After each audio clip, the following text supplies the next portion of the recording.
सिर्फ 3 हफ्तों से भी कम वक्त में पाकिस्तान में पेट्रोलियम मसनूआत की कीमतों में 40 रुपए यानी 14% तक इजाफा किया जा चुका है और अब ये कीमतें मुल्क की तारीख की बुलंद तरीन सतह पर जा पहुंची हैं।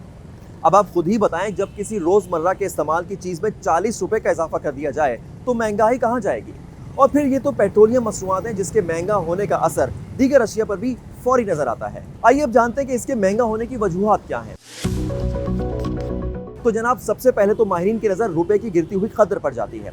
पाकिस्तान की बरामदात और बैरून मुल्क पाकिस्तानियों की जानिब से भेजी गई रकूम और बैरूनी सरमायाकारी में मुसलसल कमी आ रही है, जबकि दरामदात ज्यादा होने की वजह से मुल्क में डॉलर कम आ रहा है और रुपया कमजोर हो रहा है। दूसरी वजह आलमी मार्केट में तेल की कीमतों में मुसलसल इजाफा है, जिसकी वजह से हम महंगा तेल खरीदने पर मजबूर हैं।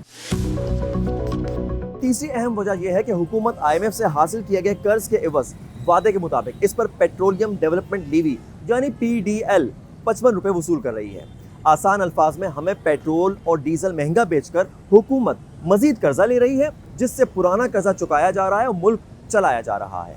और आखिरी बात यह कि 31 जून को IMF के स्टैंड बाय प्रोग्राम के बाद $1 275 रुपए के लगभग हो चुका था, जो अब बढ़कर 290 से भी ऊपर जा पहुंचा है।